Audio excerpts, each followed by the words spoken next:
My right is Councilor Rodney Elliott, and also on the subcommittee is Councilor Frankie Dakota. She must be caught up in traffic or had an emergency at home. I know she'll be here, but we do have a quorum, and we can legally open up the meeting. And before I do open up the meeting, I want to recognize my colleagues in government who are present.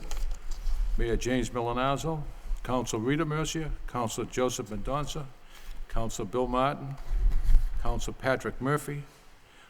Also in attendance is Manager Bernie Lynch, Police Chief Ken LaValle, Librarian Victoria Woodley, the City of Lowell Solicitor Chris O'Connor, the Chief Financial Officer Tom Moses, Assistant to the City Manager Henry Marchand. We have members of the library staff here. We also have members of the Library Board of Trustees. And this is a continuation of the meeting we had on August 9th, and we recessed that meeting. And we're going to continue that meeting, and hopefully we can come up with a ordinance I think that everyone would be happy with and something that we can work with. We have two ordinances.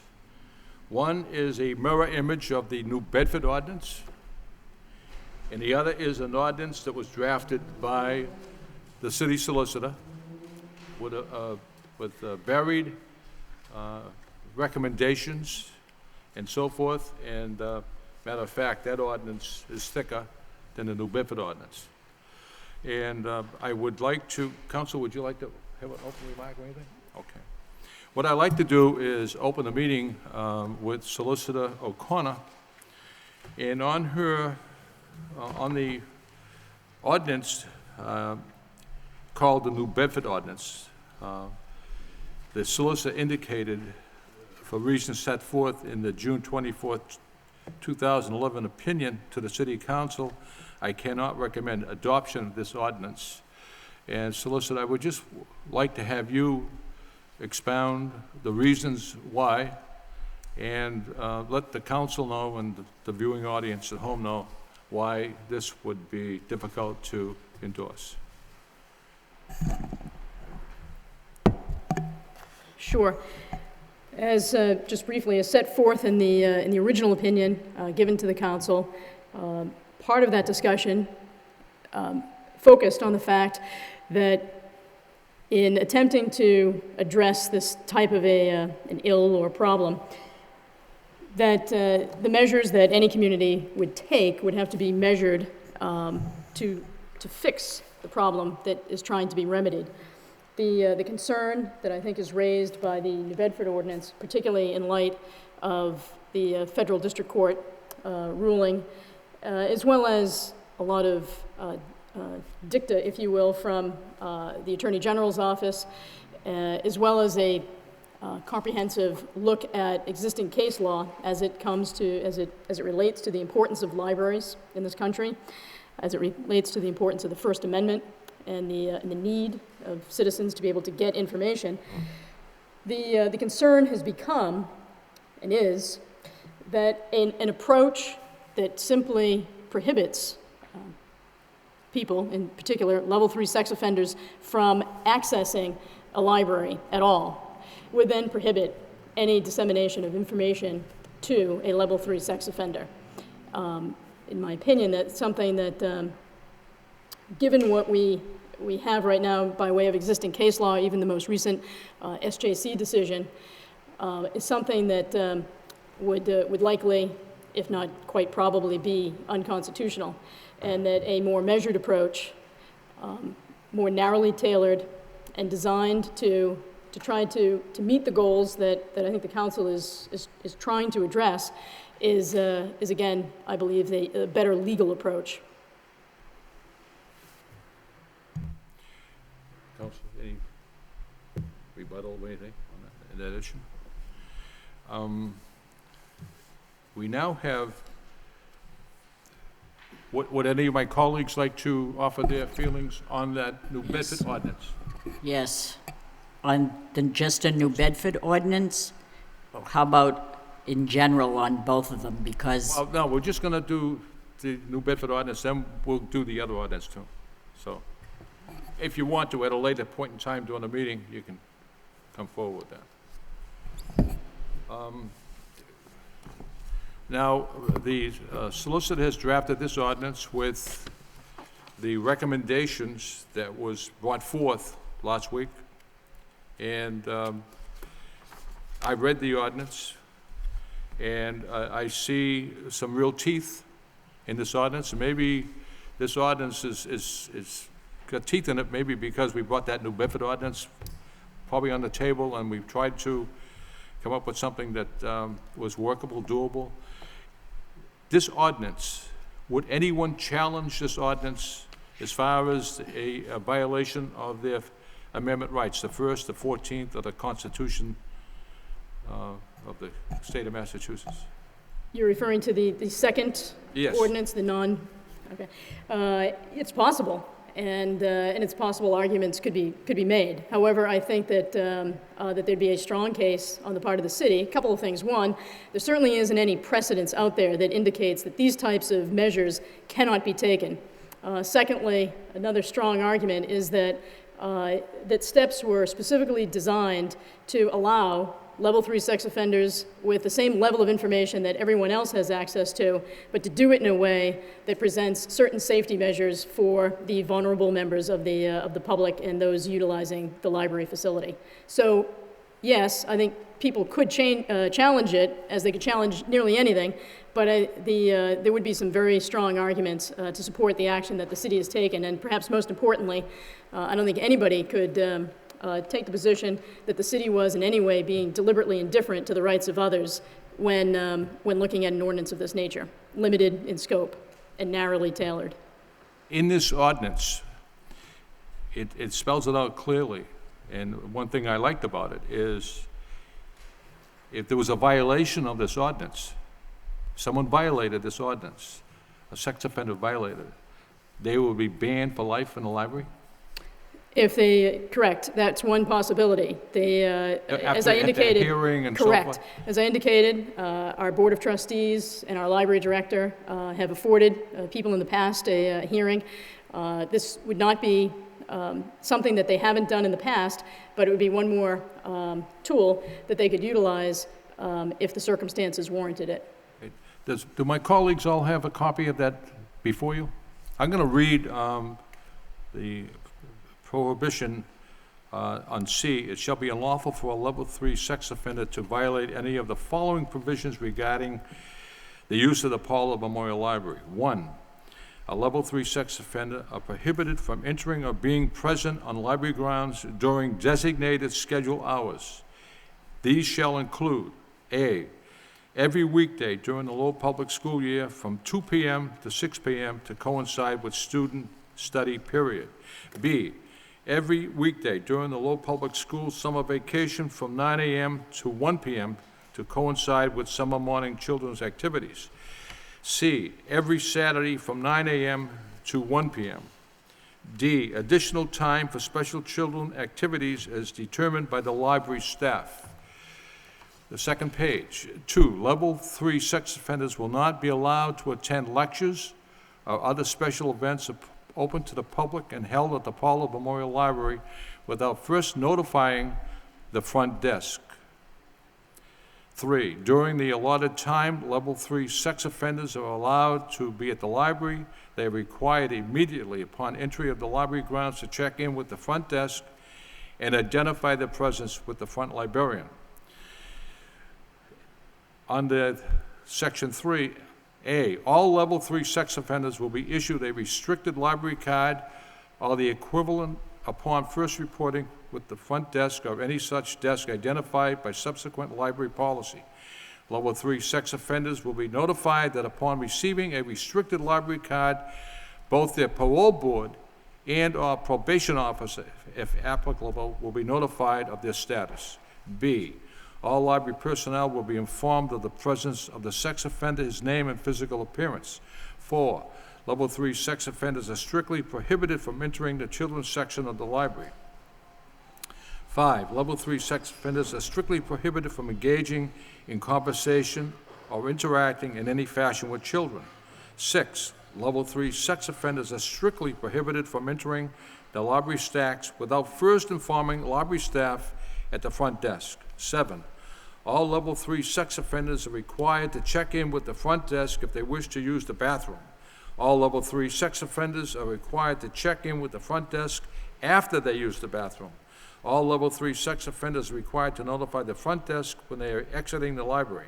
9, level 3 sex offenders shall only be allowed to use a filtered computer, and that is a big issue. I know Councilor Elliott has brought that forward, Councilor Rita Mercier has, many of my colleagues. How do we control those computers?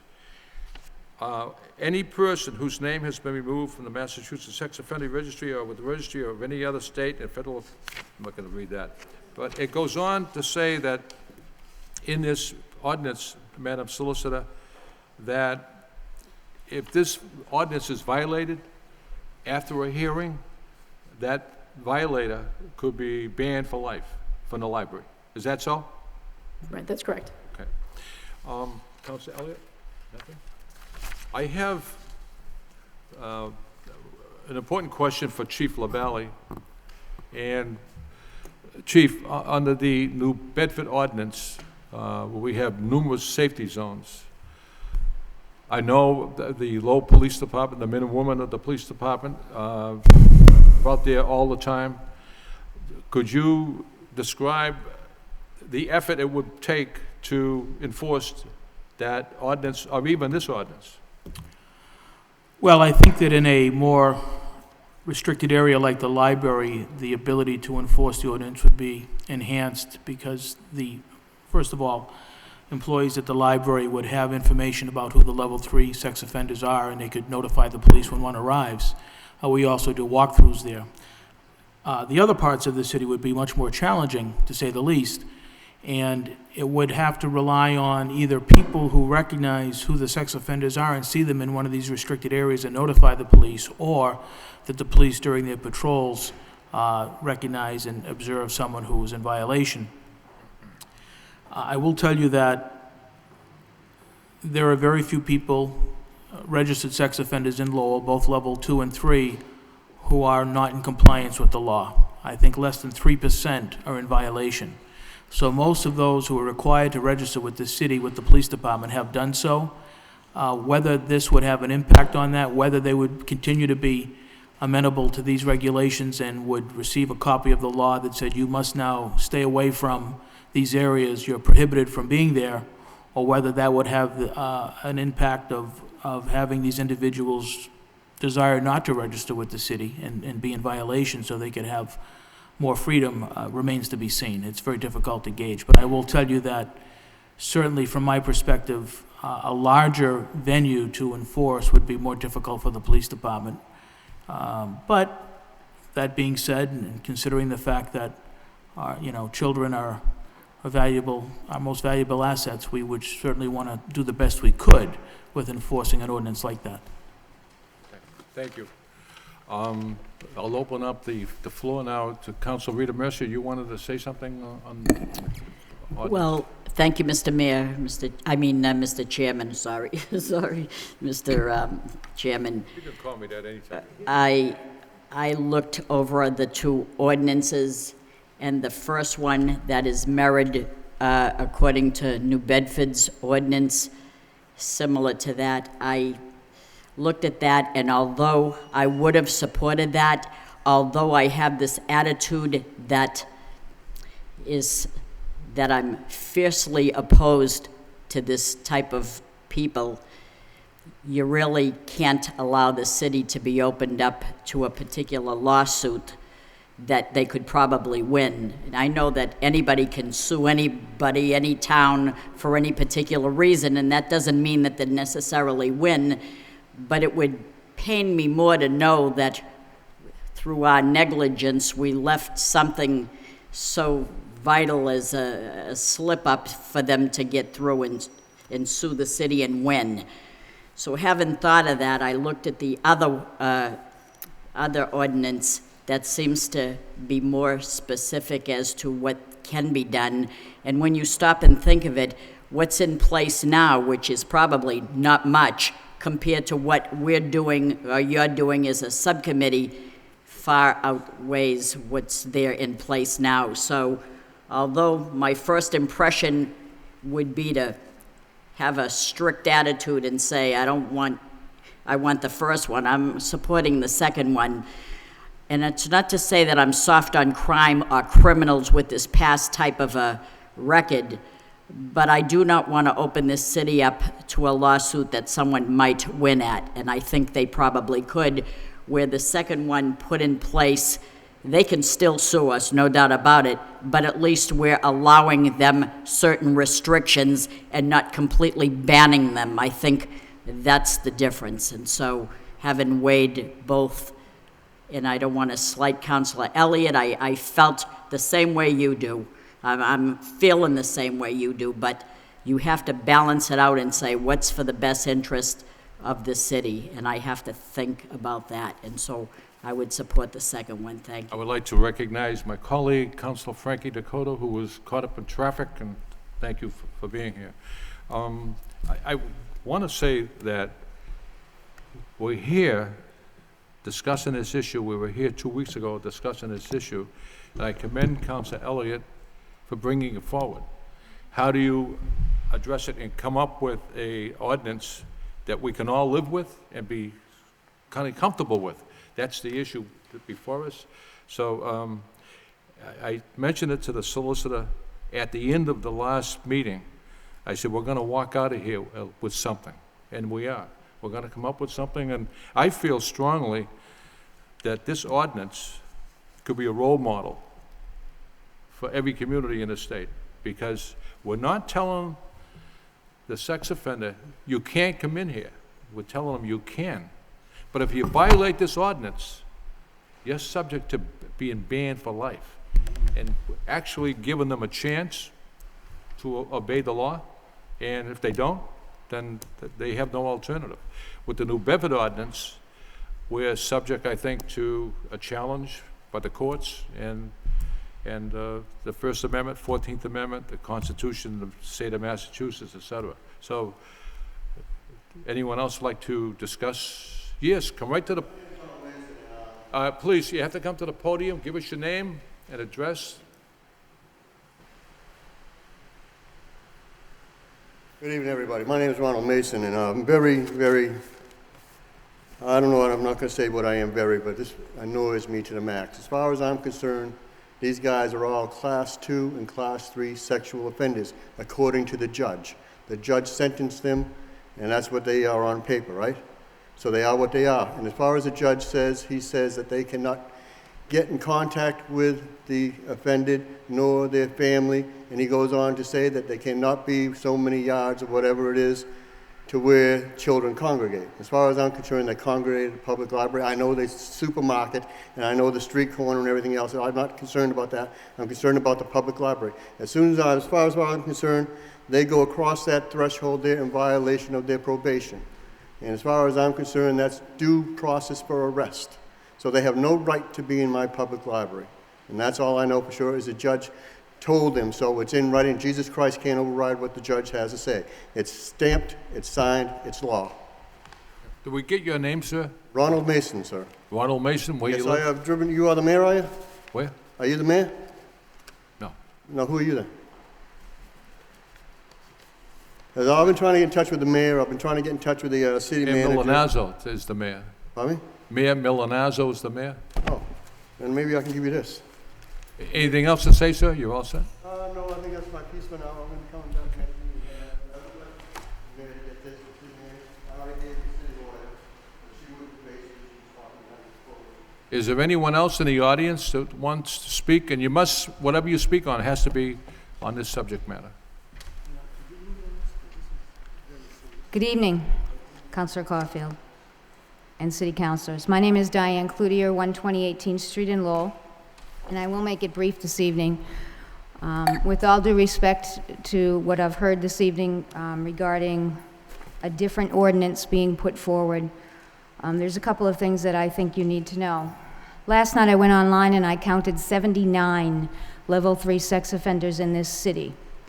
And as someone who unfortunately has to look at pictures of these individuals every day as part of my employment, I can tell you that many of them change their appearance very frequently on a regular basis. So to think, counselors, keeping this in mind, to think that a group of library workers and one lone security guard can possibly monitor the activities of level 3 sex offenders in 5 floors of isolated areas and open restrooms is something that I cannot fathom. I know that the school department and the public schools do not have this problem because they don't let them in. And my understanding is that they don't let them in because they don't want them around children. And yet the library, another city building, paid for with taxpayer money, invites children into the library for after-school activities. And they let the sex offenders roam freely. I have to ask the counselors a question tonight, and I've tried to think of a way to say this in a way that you'll understand. If you had a birthday party in your own home for your own children, would you let sex offenders sit on your porch? You wouldn't, because first of all, no one would come, and second of all, because it's your house. And you know that if something happens to those children in your house, you are responsible. Well, counselors, with all due respect, that library is your house. And when it comes to banning sex offenders from it, you cannot be, as they say, a little bit pregnant. Either you're going to let them in, and you're going to tell the public the truth, that you cannot ask a group of employees to monitor these individuals, or you're not going to let them in, and you're going to ban them completely. And I think you need to ask yourself a question tonight. What is the city really afraid of? Are you afraid that 79 level 3 sex offenders are going to sue this city for not letting them in? Or are you afraid that the other 90,000 taxpayers whose children may be harmed by these individuals may sue the city for letting them in? That's what you need to decide tonight, counselors. Please don't let the children down. Thank you. Anyone else like to come to the podium and speak?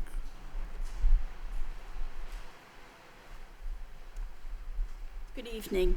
My name is Donna Duso. I'm a library assistant at the Pollard Memorial Library.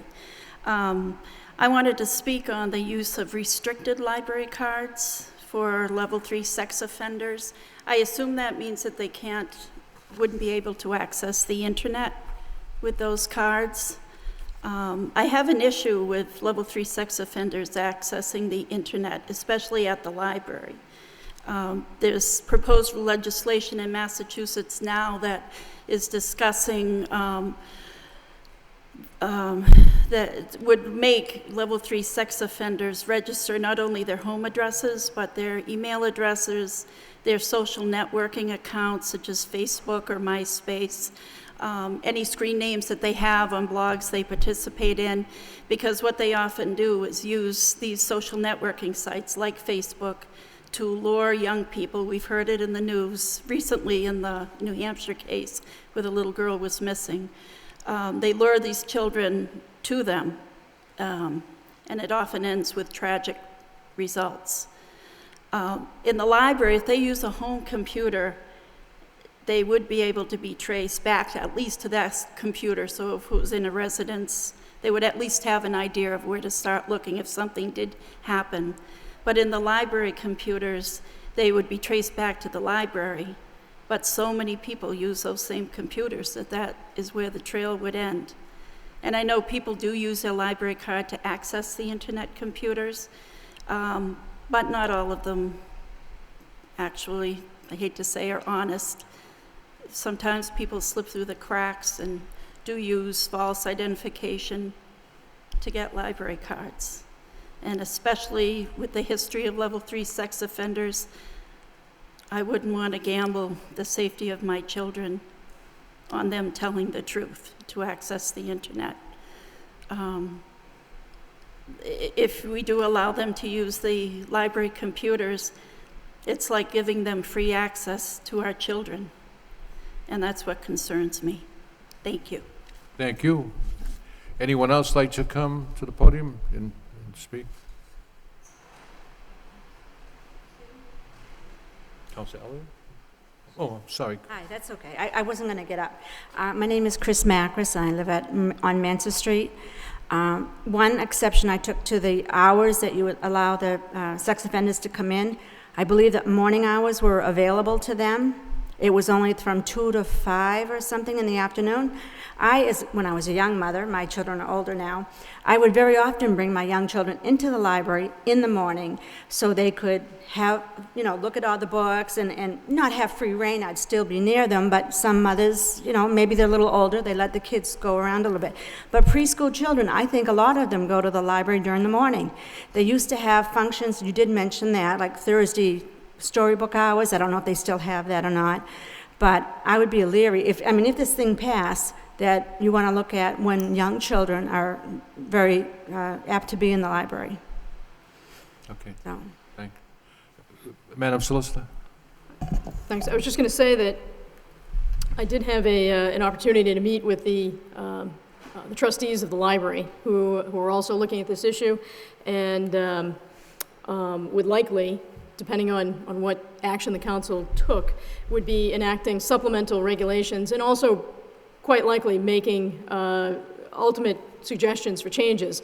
And so the point that was just brought up is probably a good one, and it may be something that the library staff could take a look at to see what are the numbers, and maybe some other period of time should be carved out. So that's something that could continue to be monitored, or it could be amended. Okay, I just want to point out to the speakers who came to the podium, there are severe restrictions on here. There's time limits when they can come to the library. Never had that before.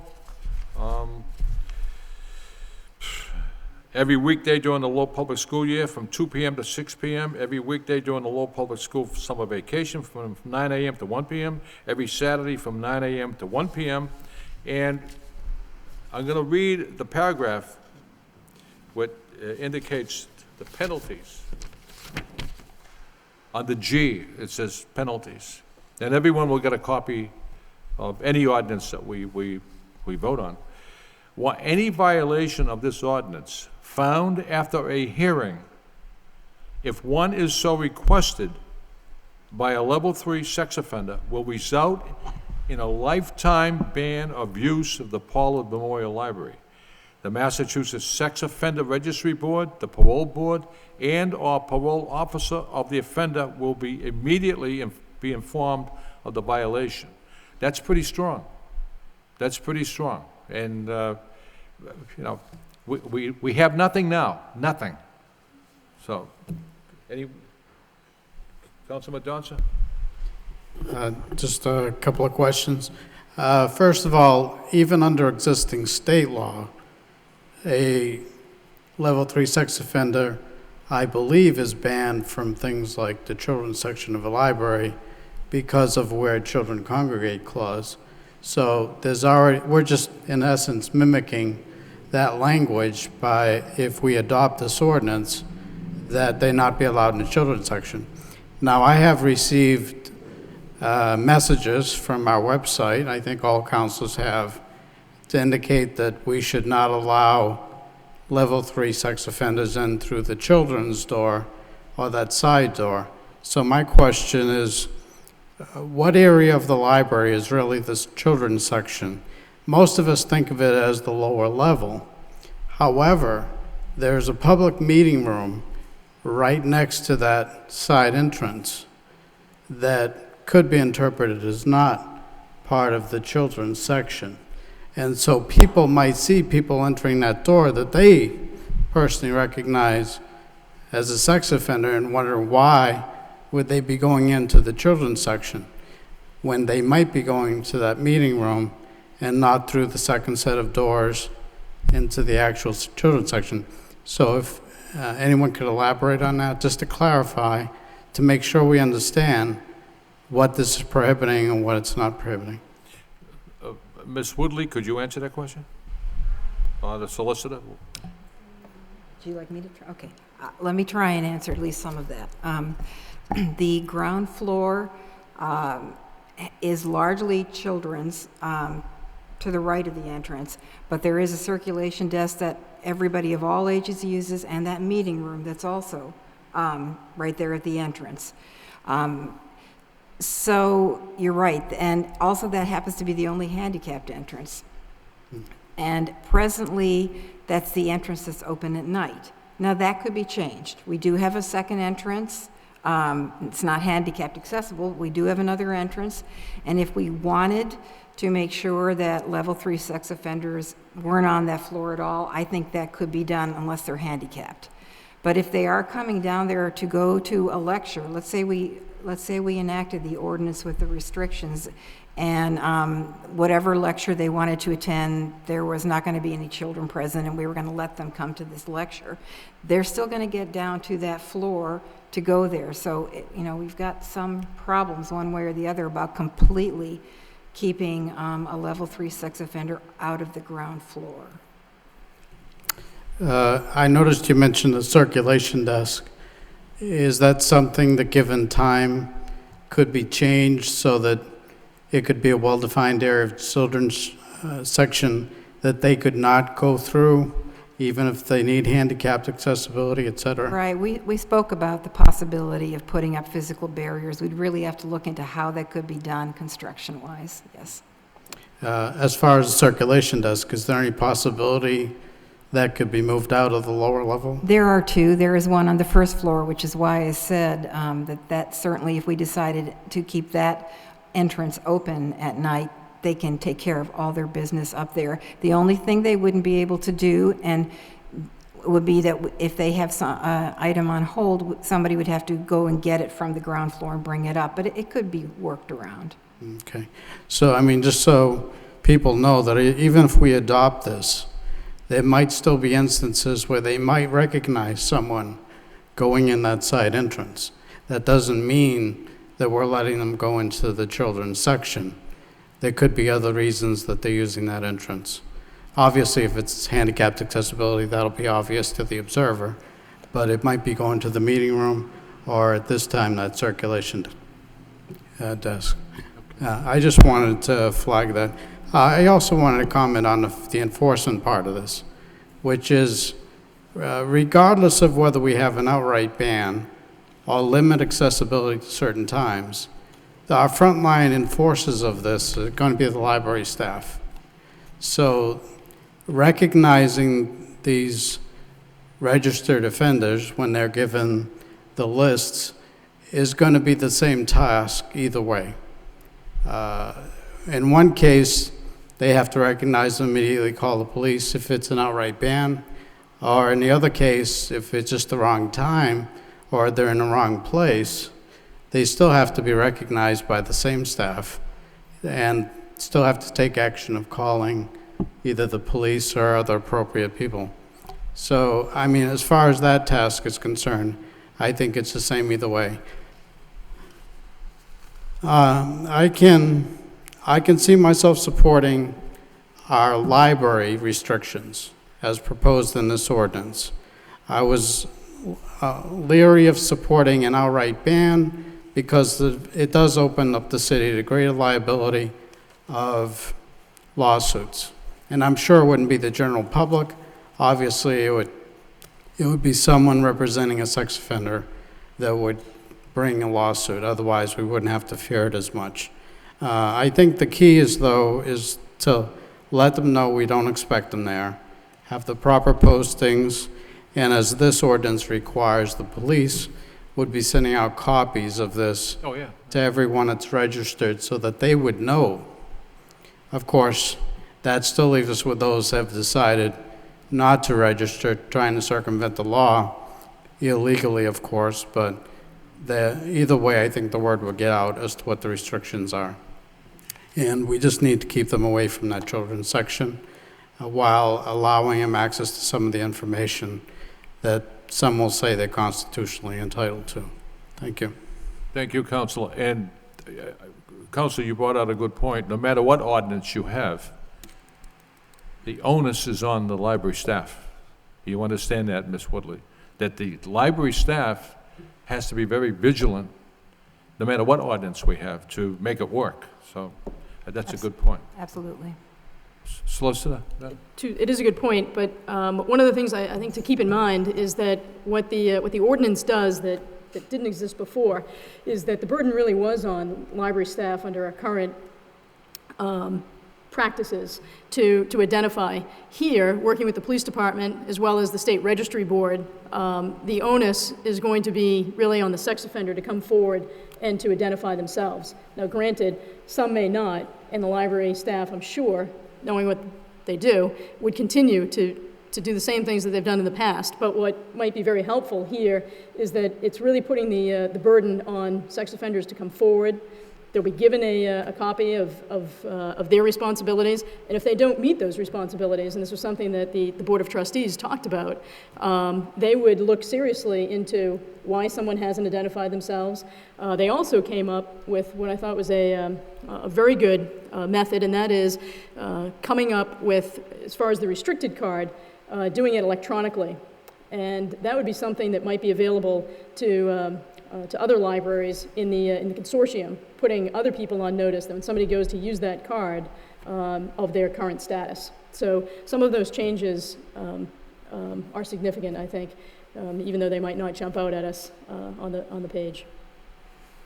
The beauty about starting a meeting at 5 p.m. is we have ample time. We don't have to really rush through this. So is there anyone else who would like to offer a comment pertaining? Council Rita Mercier. Thank you, Mr. Chairman. I'm just concerned that at least now, if it's adopted, we will have a policy in place for library staff to follow as compared to what we have now, which I don't know what it is, but at least it'll be in black and white as to what would be done. So I just want to reiterate and ask if we are going to have resource officers at the library when students are out of school or on vacation. Do we think that's going to happen? Those types of precautions would continue, and in fact, it may be that they look into either additional or better methods of accomplishing the same thing. But as for now, those procedures that were put in place would continue. And would it be possible that the Lowell Police Department would increase foot patrol in the area of the Pollard Library when school is out? Could we commit to any of that? Certainly, we could continue to do the walkthroughs that we do now and increase when we expect more children to be in the library. And we have established a child safety zone within the library itself so that we will keep these people out of that particular area. Because what we're saying here is, and I just want to address this to the gentleman that was very vocal about, us to probably stick with the first ordinance, and I just think that I can't do that. But I just want to say that level 3 sex offenders, if they're released on personal recognizance, they're given conditions by the court. And the conditions are that they must wear a GPS, and it's a monitoring device so that the courts keep track of them. They have a curfew, and they must abide by the exclusionary zones. And the exclusionary zones means that they can't go to a library. And I don't know why people are shaking their head, because I didn't make this rule up, the courts did, and I'm only telling you what the court is telling me, because I work with probation officers every day, and they told me that this is true because they deal with it on a daily basis, that the exclusionary zones are not just libraries, but parks, daycare centers, places like that. Now, these are people that are accused of a particular crime, this sex offender crime. They haven't been convicted yet, but they are allowed to have these conditions placed on them. What we're talking about is after the fact, when people serve their time and still have this label against them, and we, as a humanitarian society to some degree, follow rules and regulations of the Constitution, and I might say, the heck with them, I want to ban them all. That's my opinion, but I can't actually do that, because the law is in place that gives people rights, even if they are shady characters. You know what I'm trying to say? So this is a rule, this is an ordinance that complies with that, because what would hurt me more than anything else and anger me is that we initiated the first ordinance that restricts them and bans them and doesn't give them a right or a chance, or violates their rights, even though they have violated rights in the past. We can't be that type of public in saying that we're going to give you.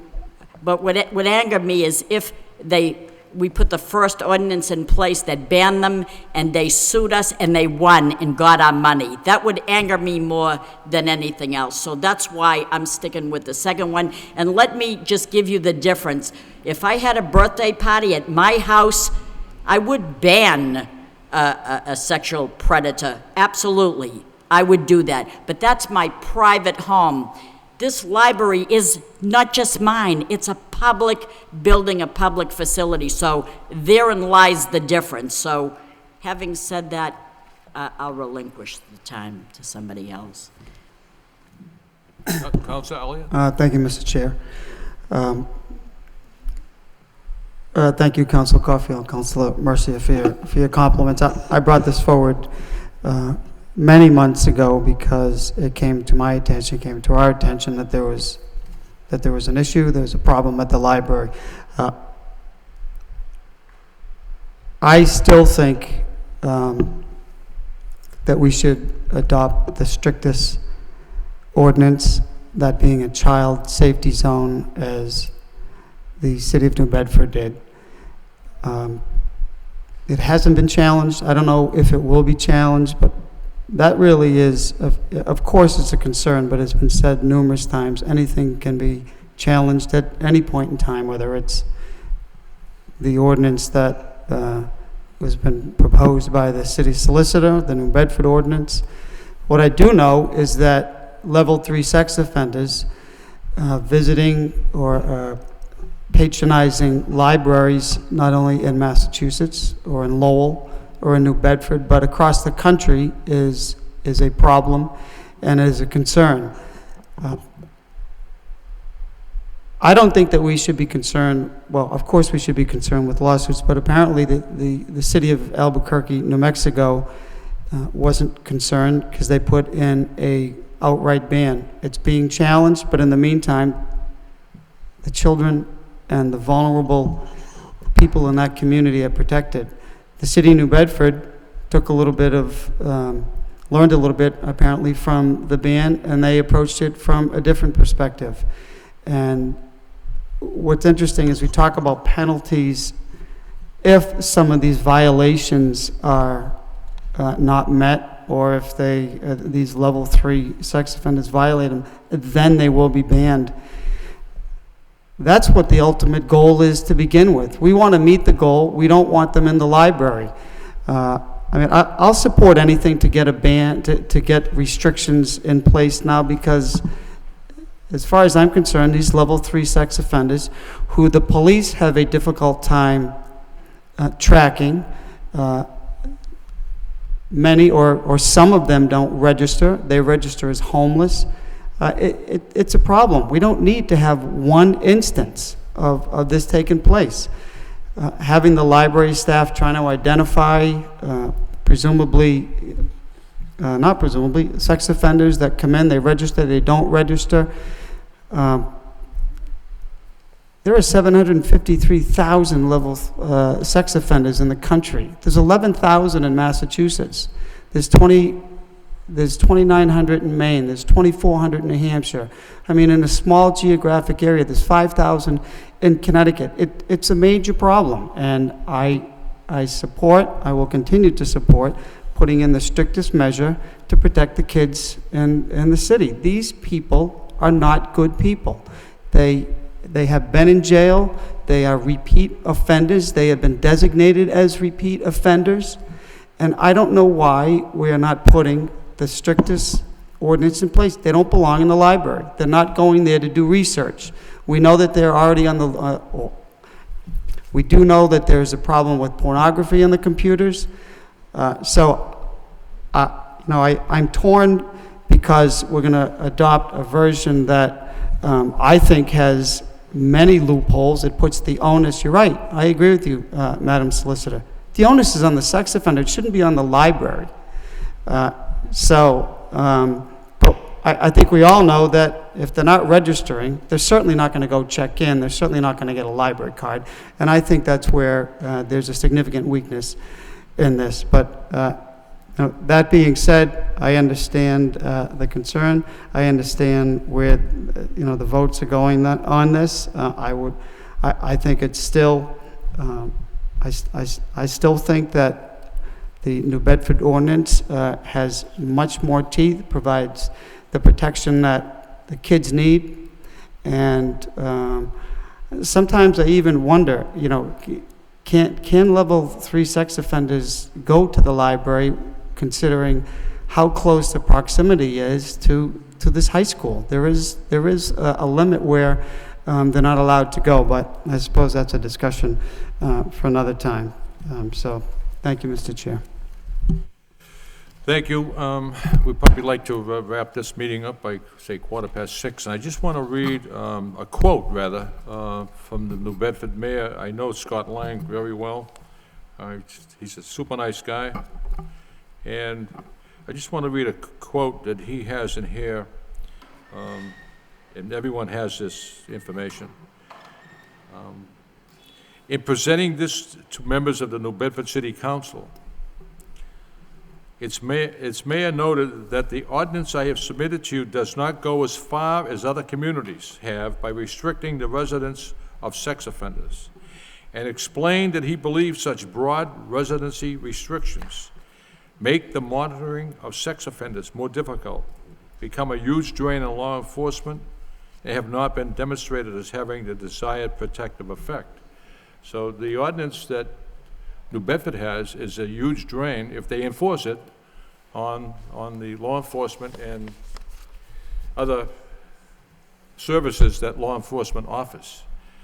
I want to thank Councilor Elliott for bringing this forward. He's been beating a drum on this issue for at least 5 or 6 months, and so has many of my colleagues. And tonight we have a decision to make, what ordinance this subcommittee would recommend going to the full council, and for the council to vote that up or down as to whether to send this to a public hearing.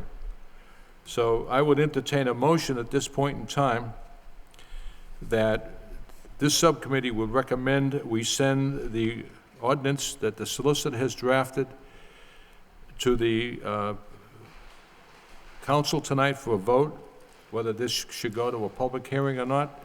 And as I stated 2 weeks ago, I stated to Councilor Elliott and Councilor Dakota, we're going to walk out of here with something, and we have something in our hand with teeth.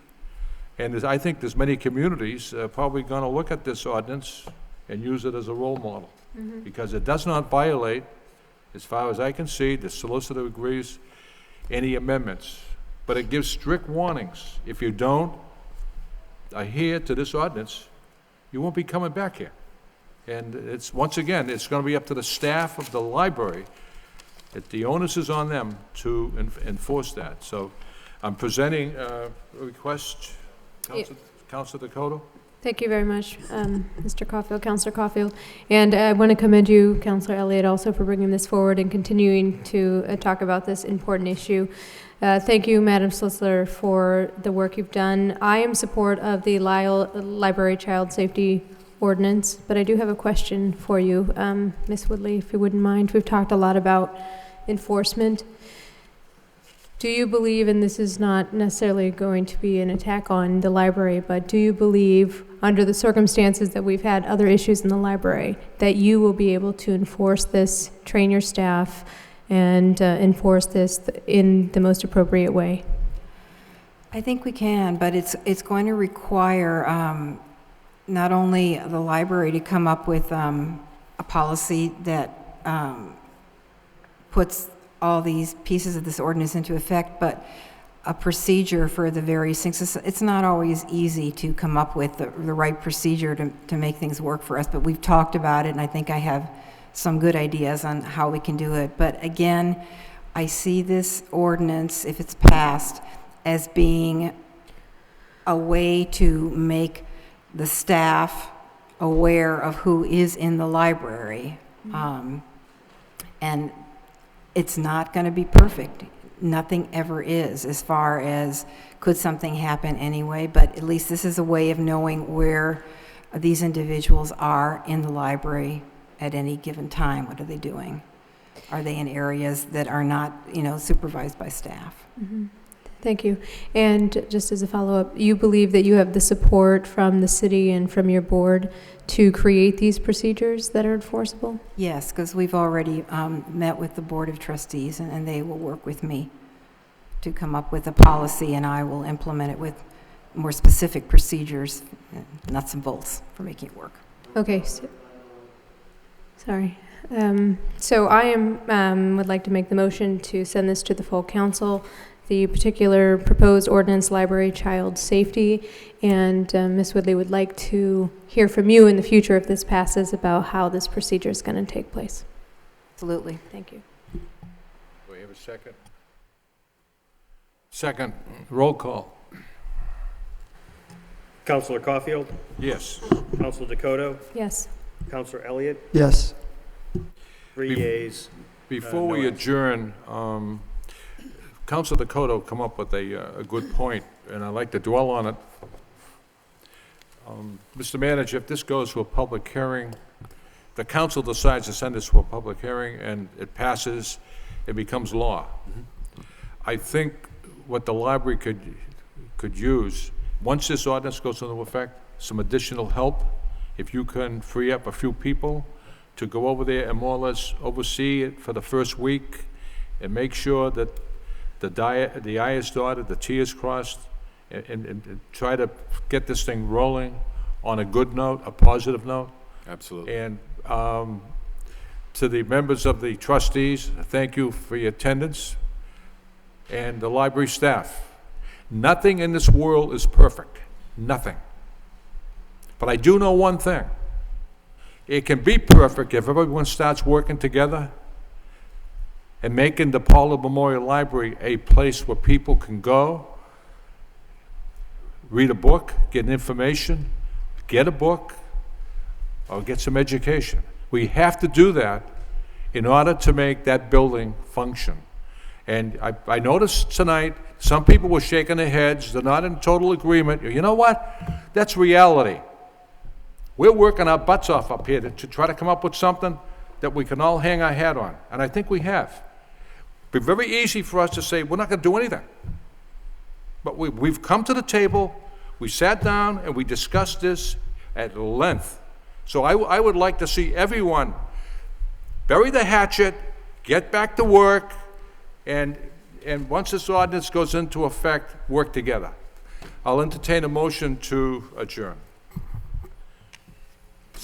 So moved by Councilor Elliott, seconded by Councilor Dakota. Thank you for your attendance.